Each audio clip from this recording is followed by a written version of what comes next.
திராவிடர் கழகம் என்பது கடவுள் இல்லை என்று சொல்லுகின்ற கருப்பு சட்டை போட்ட பெரியாருடைய இயக்கம். எப்பொழுதும் கடவுள் இல்லை என்று சொல்லுகிற இயக்கமாக இருந்தாலும் தந்தை பெரியாரை தமிழ்நாட்டில் உள்ள எல்லா மக்களும் ஏற்றுக்கொள்வார்கள்.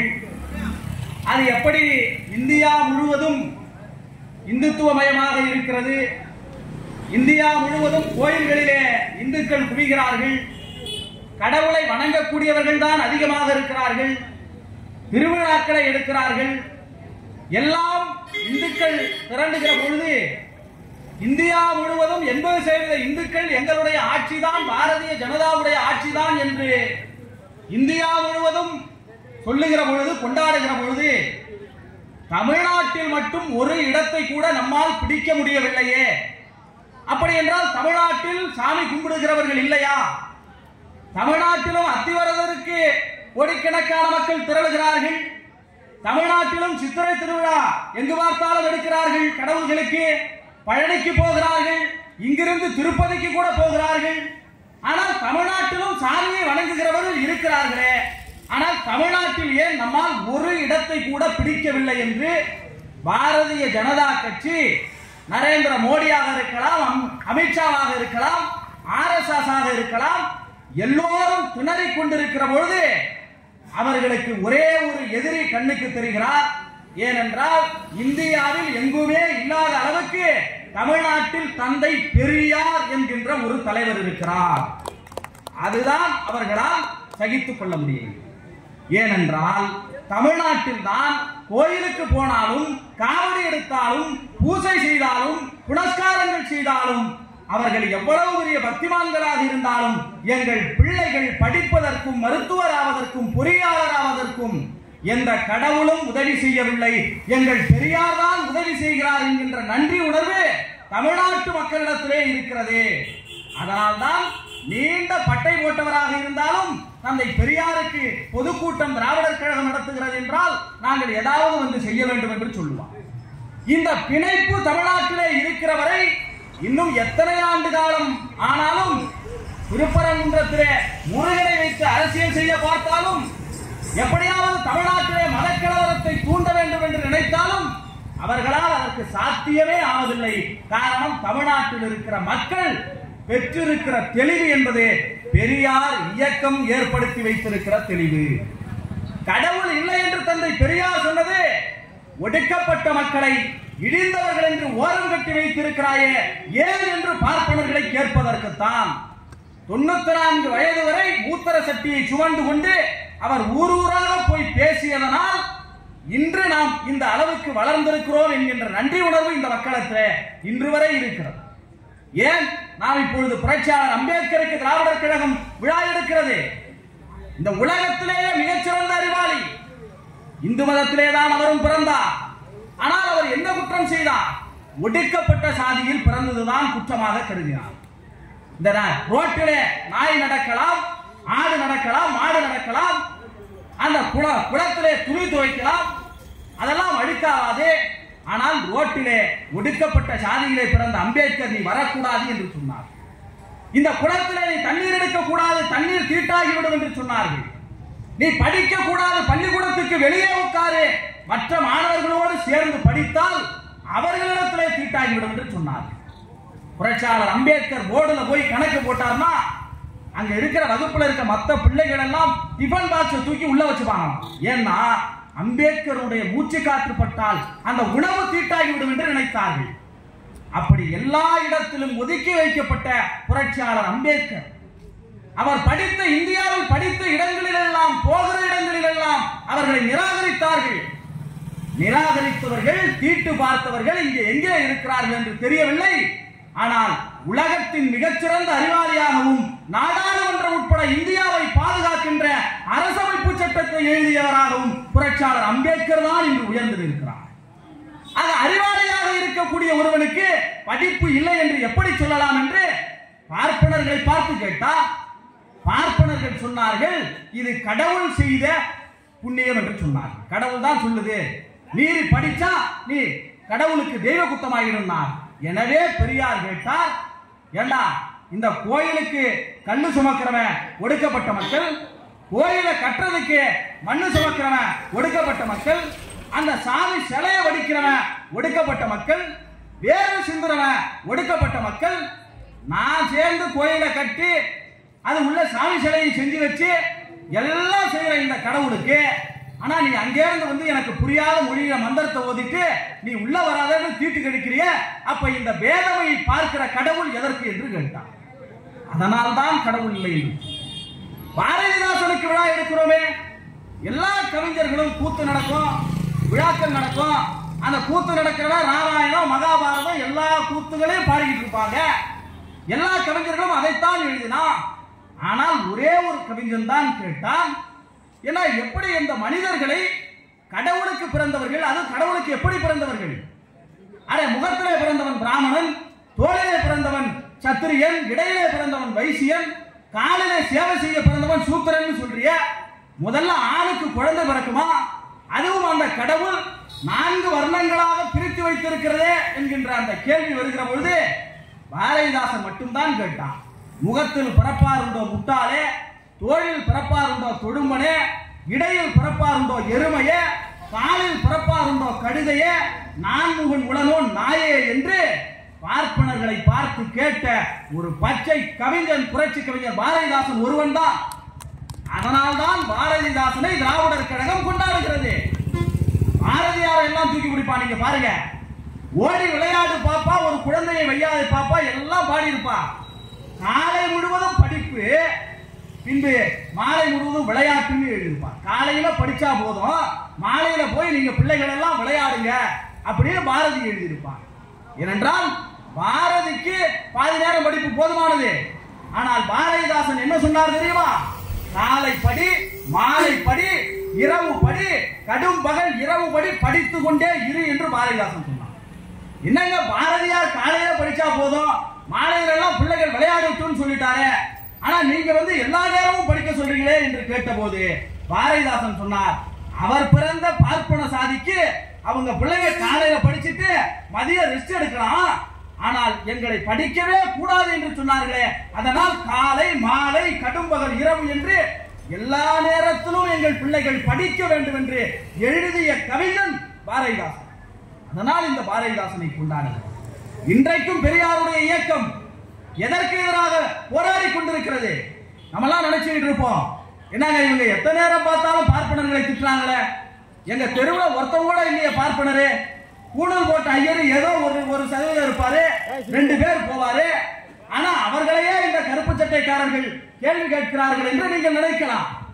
நாம எவ்வளவு பேரு இன்னைக்கு என்ன ஆயிடுச்சுன்னா, எப்பெல்லாம் நமக்கு வசதிகள் வருகிறதோ, எப்பெல்லாம் நமக்கு ஒரு பெருமை வேணும் கம்பீரம் வேணும்னு நினைக்கிறோமோ, அப்பெல்லாம் நம்முடைய மன்னர்களுடைய படங்களை எல்லாம் போட்டு சாதி சங்கங்கள் ஆயிடும்.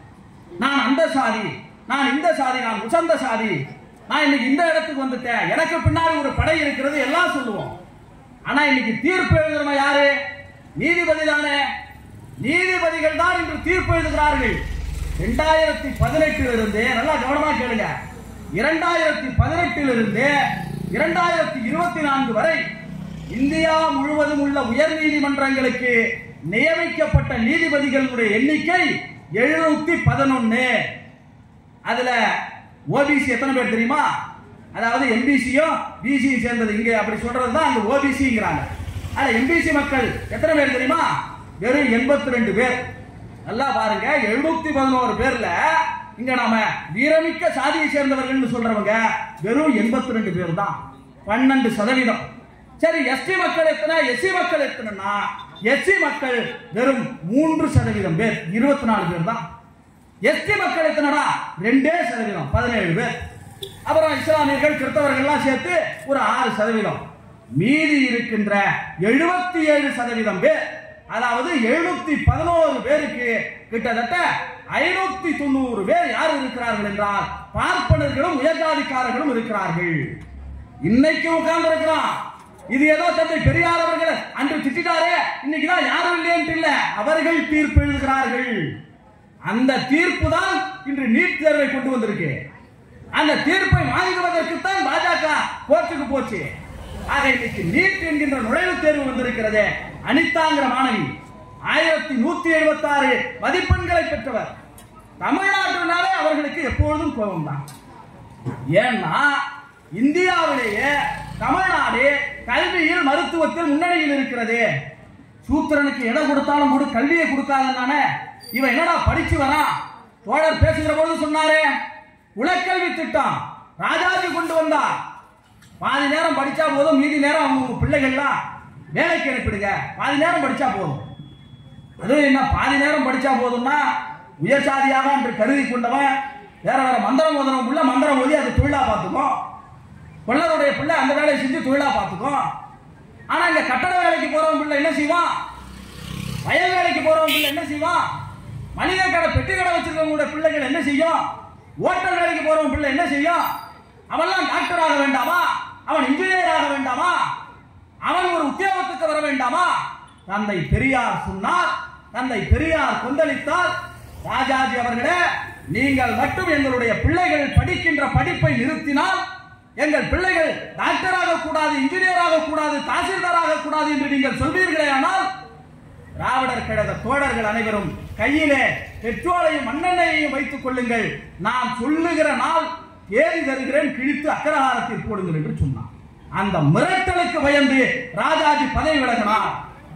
அன்னைக்கு ராஜாஜியை பெரியார் மிரட்டவில்லை என்றால் இன்று கல்வி என்பது இருந்திருக்காது.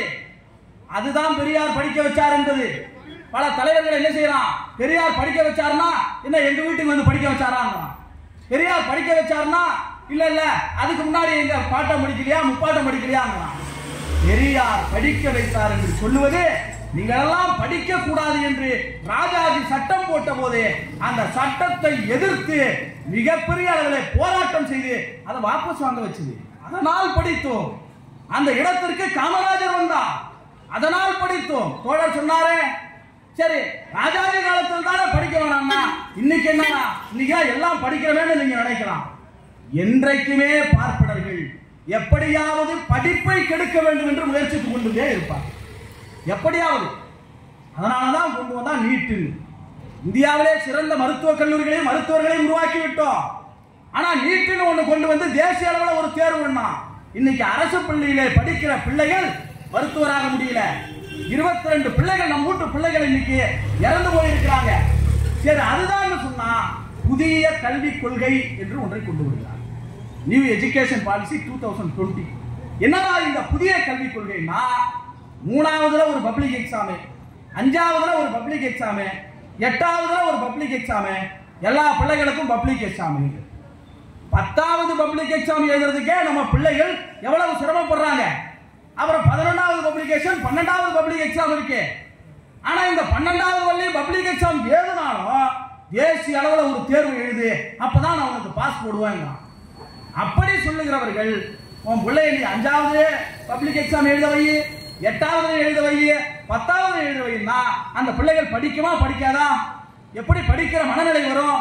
ஆக இந்த பிள்ளைகள் படிக்க கூடாதுன்னா மன ரீதியாக இந்த பிள்ளைகளை எப்படியாவது நம்ம டார்ச்சர் பண்ணணும்னு சொல்லிதான் இந்தியாவில் தேசிய கல்விக் கொள்கையை கொண்டு வரான்.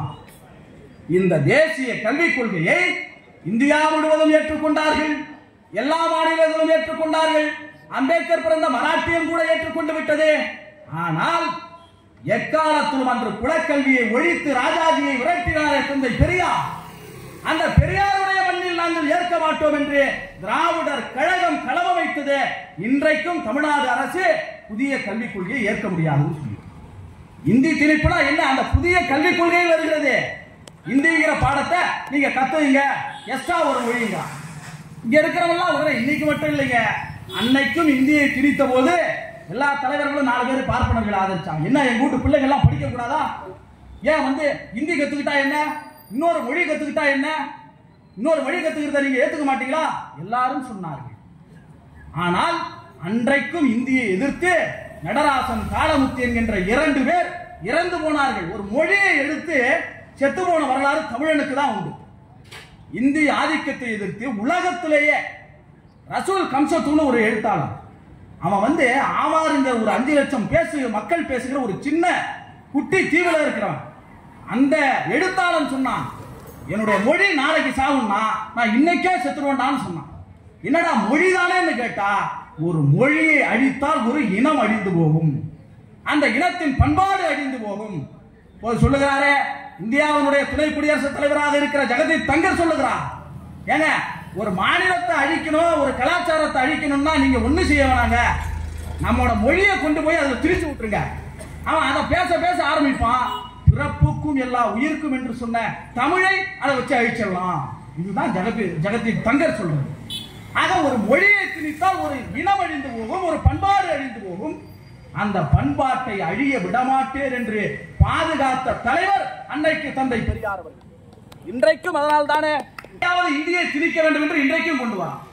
சரி, இன்னொரு மொழி படிச்சா என்ன ஆகும்னு கேட்டீங்கன்னா, தோழர் அவர்கள் பேசுகிற பொழுது சொன்னார்கள், இங்கிலீஷுக்கு பயந்து பள்ளிக்கூடம் போகாதவங்க எத்தனை பேர் இருக்கிறாங்க.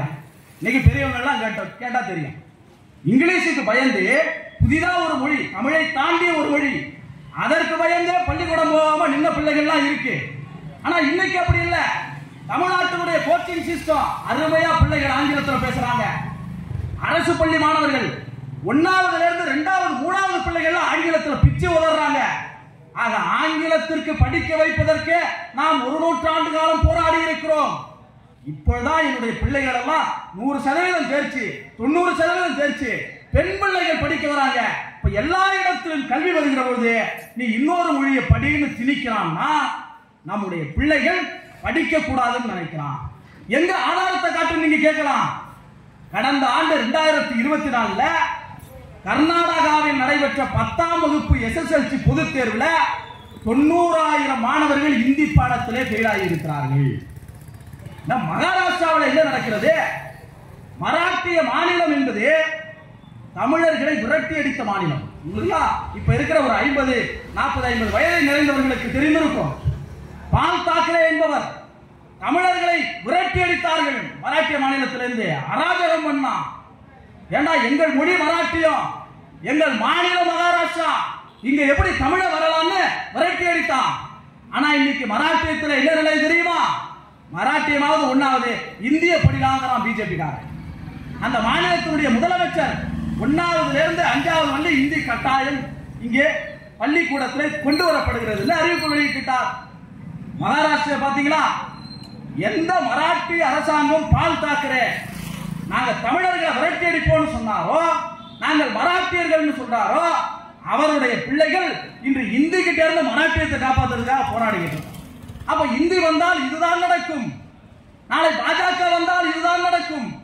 தமிழ்நாட்டிலே அப்புறம் நாம் தமிழர்னு சொல்ல ஒருத்தர் இருக்க மாட்டான், யார் தமிழர்னு பேசுறதுக்கு ஒருத்தர் இருக்க மாட்டான். அந்த அடிப்படையில் இந்தியை நாம் எதிர்த்து வருகிறோம். பண்பாடு அழிந்து போகும் என்று நாம் எதிர்த்து வருகிறோம். ஆக கல்வியை கெடுக்க வேண்டும் என்பதற்காக இந்தியை திணிக்க பார்க்கிறார்கள். பிள்ளைங்க படிக்கிற படிப்புக்கு யாராவது நிதியை நிறுத்துவானா?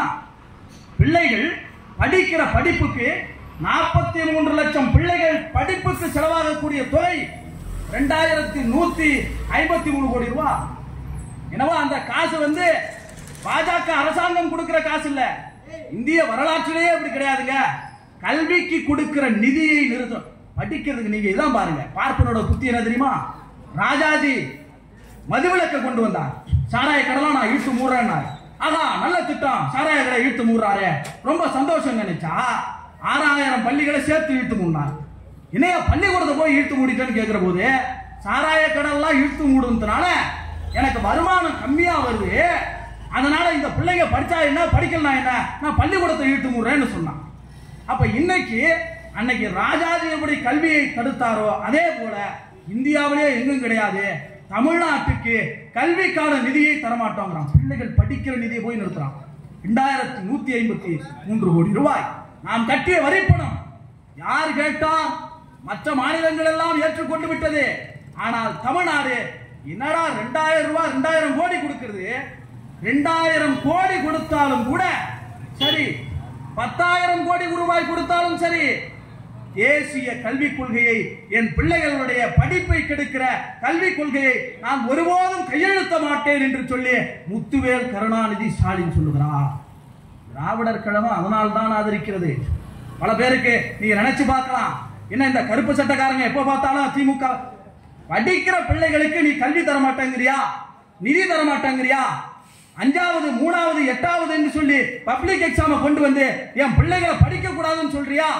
உன் திட்டத்தில் நான் எப்படி கையெழுத்து போடுவேன்? ஓடவே மாட்டேன்னு மறுக்கிறாங்கல்ல. அதனால் நாம் அவர்களை ஆதரிக்கிறோம். நீங்க நல்லா சிந்திச்சு பார்க்கணும். ஒடுக்கப்பட்ட மக்கள் சிந்தித்து பார்க்கணும். பிற்படுத்தப்பட்ட மக்கள் சிந்தித்து பார்க்கணும். தோழர் சொன்னாரே, புரட்சியாளர் அம்பேத்கர் அவர்கள் ஏதோ ஒரு சாதிக்கானவர் மட்டுமல்ல, இன்னைக்கு இந்தியாவே அம்பேத்கரை நோக்கி தான் இருக்கு. ஏன்னா பாரதிய ஜனதா கட்சியினர் ராமராஜ்யத்தை கொண்டு வருவோம் என்று சொல்லுகிறார்கள். எப்படியாவது ராமராஜ்யத்தை நாங்கள் நிலைநிறுத்துவோம் என்கிறார்கள். ராமராஜ்யத்தில் என்ன நடக்கும்? உத்தரப்பிரதேசத்தில் 27,000 பள்ளிகளை இழுத்து மூடிவிட்டார் யோகி ஆதித்யநாத். 27,000 பள்ளிகளை இழுத்து மூடி இருக்கிறார். இப்ப உத்தரப்பிரதேசத்தில் கேட்டா ராமராஜ்யம், ஏதாவது கேள்வி கேட்டா புல்டோசர் விட்டு இடிப்பாங்கிறான். அதை கேட்டா ராமராஜ்யம். புல்டோசரை விட்டு இடிக்கும், பள்ளிகளை இடித்து மூடும், கும்பமேளாவில 60 கோடி பேரை திரட்டும், எல்லாம் ராமராஜ்யம் செய்யும். ஆனால் ராமராஜ்யத்தில் கேள்வியே இருக்காது. எவனும் கேள்வி கேட்க முடியாது. கேள்வி கேட்டா என்ன செய்வீங்க? நாங்க புல்டோசர் விட்டு இடிச்சிருவோம். இது யாருக்கு நடந்தது? சம்பூகனுக்கு நடந்தது. ராமாயணத்தில் நடந்தது. பார்ப்பனர்கள்லாம் அவெல்லாம் போய் ராமன் போய் சொல்றாங்க, என்னங்க ஒரு சூத்திரம் போய் யாகம் இருக்கிறானே, தவம் இருக்கிறானே, அதை எப்படி ஏற்றுக்கொள்ள முடியும்னு கதறுகிற பொழுது, அப்படியா கேள்வியே கேட்காமல் சம்பூகன் என்கின்ற ஒரு சூத்திரனுடைய தலையை வெட்டினான் ராமன். கேள்வியே கேட்கல. கேள்வி கேட்காமலேயே சம்பூகனுடைய தலையை வெட்டினான். இன்னைக்கு ராமராஜ்யம் அதான் செய்யுது. எவனாவது கேள்வி கேட்டா புல்டோசர் விட்டு இடிச்சிருவேன். அது ராமராஜ்யம். ஆனால் அது எல்லாருக்கும் சமமான நீதியை வழங்குகின்ற அம்பேத்கருடைய ராஜ்யமாக இருப்பதற்கு காரணம் அரசமைப்பு சட்டம். இந்திய அரசமைப்பு சட்டத்தை அம்பேத்கர் எழுதியதால் இன்னைக்கு ஒட்டுமொத்த இந்தியாவும் அதை தூக்கி பிடிக்கிறது. காங்கிரஸ் இன்னைக்கு மாறி இருக்கு. எந்த காங்கிரஸ் அன்று அம்பேத்கருக்கு எதிராக இருந்ததோ, எந்த காந்தி அம்பேத்கருக்கு எதிராக இருந்தாரோ, அந்த காங்கிரசினுடைய தலைவர் ராகுல் காந்தி அவர்கள் கான்ஸ்டிடியூஷனை தூக்கி பிடிக்கிறார். நாடாளுமன்றத்தில் நீங்க பார்த்திருப்பீங்க. நீங்க அமித்ஷாவுடைய நிலையை பாருங்கள். திலீபன் அவர்கள் பேசுகிற போது சொன்னா, என்ன அம்பேத்கர் அம்பேத்கர் அம்பேத்கர் சொல்றீங்க, ஏதாவது ஒரு கடவுள் பேரை சொன்னாலும் புண்ணியமாக இருக்கும். அதுதான் அவர்களுடைய வேடம். அம்பேத்கரை அவர்கள் ஏன் எதிர்க்கிறார்கள் என்று சொன்னால், ராமராஜ்யத்தை எதிர்க்கிற அரசமைப்பு சட்டத்தை அம்பேத்கர் எழுதி இருக்கிறார். இன்னைக்கு உச்ச நீதிமன்ற தீர்ப்பு கொடுக்குதா இல்லையா? இந்திய வரலாற்றிலேயே மிகப்பெரிய தீர்ப்பு. குடியரசுத் தலைவர் கையெழுத்து இல்லாமலே 10 மசோதாக்கள் நிறைவேற்ற முடிந்திருக்கிறது. இந்தியாவிலேயே மிகப்பெரிய தீர்ப்பு திராவிட முன்னேற்ற கழகத்தின் சார்பிலே, முத்துவேல் கருணாநிதி ஸ்டாலின் அவர்கள் சார்பிலே பெறப்பட்டு இருக்கிறது. எது காரணம்? கான்ஸ்டிடியூஷன் காரணம். அந்த அரசமைப்பு சட்டத்தை எப்படியாவது தூக்கி போட்டுருணும். அது ஒண்ணுதான் குறுக்க வந்து நிற்குது. அதுதான் பாஜகவினருக்கு எரிச்சல். பிற்படுத்தப்பட்ட மக்களுக்கு 27% இடஒதுக்கீடு. தோழர் சொன்னார், மண்டல் கமிஷன் மண்டல் பரிந்துரையை நிறைவேற்ற வேண்டும் என்று திராவிடர் கழகம், தமிழர் தலைவர், ஆசிரியர் அவர்கள் இந்த கருப்பு சட்டை தான் போனாங்க. ஊரூரா போனாங்க. எதுக்கு போனாங்க? பிசி பிள்ளைகள், எம்பிசி பிள்ளைகள் எப்படியாவது படிக்க வேண்டும், அவர்களுக்கான உத்தியோகத்தை தர வேண்டும் என்பதற்காக 27% இடஒதுக்கீடு நிறைவேற்றுன்னு போனாங்க. இந்தியாவின் மிகச்சிறந்த பிரதமர் விபி சிங் அவர்கள் அதை நிறைவேற்றினார். அப்பொழுது பாஜக அவர்களை ஆதரிச்சது. பாஜக என்ன செஞ்சது தெரியுமா? ஏண்டா சூத்திரன் நான் படிக்க கூடாதுன்னு சொல்ற, நீ அவனுக்கு இடஒதுக்கீடு வாங்கி கொடுக்கிறிய, நான் எப்படி ஒத்துக்க முடியும்னு சொல்லி விபி சிங்குடைய அமைச்சரவையே கலைச்சாங்க. அதுதான் பாஜக. இன்றைக்கும் 27% இடஒதுக்கீடு நம்முடைய பிசி எம்பிசி பிள்ளைகளுக்கெல்லாம், எஸ்சி எஸ்டி பிள்ளைகளுக்கெல்லாம் டாக்டர் சீட்ல. ஏற்கனவே நீட்டை கொண்டு வந்து எவனும் படிக்க கூடாதுன்னு இருக்கிற இடங்களையாவது எங்களுக்கு 27% இடஒதுக்கீடு நிறைவேற்றுனா உச்ச நீதிமன்றத்தில் போய் நான் விடமாட்டேங்கிறான் பாரதிய ஜனதா கட்சிக்காரன். அங்கே போய் நீதிமன்ற தீர்ப்பை வாங்கி தமிழ்நாட்டுக்கு மட்டுமல்ல இந்தியாவுக்கு முழுவதற்கும் இருக்கின்ற ஒடுக்கப்பட்ட பிள்ளைகள், பிற்படுத்தப்பட்ட பிள்ளைகள் 27% இடஒதுக்கீட்டின்படி அவருடைய மருத்துவ இடங்கள் நிரப்பப்படும் என்று தீர்ப்பை வாங்கி கொடுத்த பெருமை தமிழ்நாடு அரசுக்கும் திராவிட முன்னேற்ற கழகத்துக்கும் உண்டு, இந்தியா கூட்டணிக்கு உண்டு. அந்த அளவுக்கு பிள்ளைகளுடைய கல்வியை, வேலை வாய்ப்பை, அவருடைய அதிகாரத்தை இன்றைக்கும் பாரதிய ஜனதா கட்சி பறிக்க பார்க்கிறது. எப்பொழுதெல்லாம் கல்விக்கு அவர்கள் கை வைக்கிறார்களோ, எப்பொழுதுதான் நம்ம பிள்ளைகளுடைய உரிமைகளை அவர்கள் பறிக்க பார்க்கிறார்களோ, இவ்வளவும் உரிமையை பறிக்கிறானே, படிக்க கூடாதுங்கிறானே. பெட்ரோல் டீசல் விலை, கச்சா எண்ணெய் உலகத்திலேயே குறைஞ்சிருச்சு. இதுவரை இல்லாத அளவுக்கு அதனுடைய விலை குறைஞ்சிச்சு. ஆனா பெட்ரோல் டீசல் விலைய குறைக்க மாட்டாங்களாம். சிலிண்டர் விலைய 50 ரூபாய் ஏத்துறான். பெருபெற முதலாளிகளுக்கெல்லாம் அவர்கள் வாரி வழங்குகிறார்கள், தள்ளுபடி பண்றான் கல்வி கடனை. ஆனால் பெரும் முதலாளிகளுக்கெல்லாம் அவர்கள் வாரி வழங்குகிறவர்கள் இந்த ஒடுக்கப்பட்ட மக்களை, ஏழை எளிய மக்கள் மீது சுமையை ஏற்றுகிறார்களே.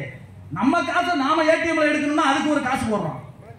15 லட்சம் போடுறோம். எல்லாருமே அக்கௌண்ட் ஓபன் பண்ணுங்கன்னு சொன்னா அக்கௌண்ட் ஓபன் பண்ணா அந்த அக்கௌண்ட்ல ஏன் மினிமம் பேலன்ஸ் வைக்கலன்னு அதுல ஒரு காசு கொடுக்குறான். ரயில் பெட்டிகள்ல 60 வயசுக்கு மேல இருக்கிறவங்க ஃப்ரீயா போயிட்டு இருந்தாங்க. அதை நிறுத்தி வச்சு கிட்டத்தட்ட 8000 கோடி ரூபாய் அதுல இருந்து காசு பார்க்கலாம். இந்த ஒடுக்கப்பட்ட மக்களை, சாமானிய மக்களை, உழைக்கிற மக்களை ஏய்த்து சுரண்டுகின்ற பாரதிய ஜனதா கட்சிக்கு தமிழ்நாட்டில் இடமில்லை என்பதை இந்த மக்களிடத்திலே கொண்டு போய் சேர்க்க வேண்டும் என்பதற்காக இன்றைக்கும் சொல்லுகிறாரே, எத்தனை ஷாக்கள் வந்தாலும் சரி தமிழ்நாட்டிலே அவர்களால் வெற்றி பெற முடியாது என்று. அந்த உறுதி என்பது எதிலிருந்து இருக்கிறது என்றால் உங்கள் பிள்ளைகளுடைய கல்வியில் இருந்து இருக்கிறது, வேலை வாய்ப்பில் இருந்து இருக்கிறது. அவன் எத்தனை ரூபாயை கொட்டி கொடுத்தாலும் கல்விக்கு ஆபத்து வருகிறது என்று சொன்னார், வேலை வாய்ப்புக்கு ஆபத்து வருகிறது என்று சொன்னார், இந்த தமிழுக்கும் தாய்மொழிக்கும் ஆபத்து வருகிறது என்று சொன்னார். இந்தியை எதிர்ப்பதற்கும் பாரதிய ஜனதா கட்சியை விரட்டி அடிப்பதற்கும் இந்த கருஞ்சட்டை படை களம் காணும். தமிழர் தலைவர் ஆசிரியர் அவர்களுடைய தலைமையிலே எங்கள் பயணம் என்றென்றைக்கும் தொடரும் என்று சொல்லி நிறைவு செய்கிறேன். நன்றி, வணக்கம்.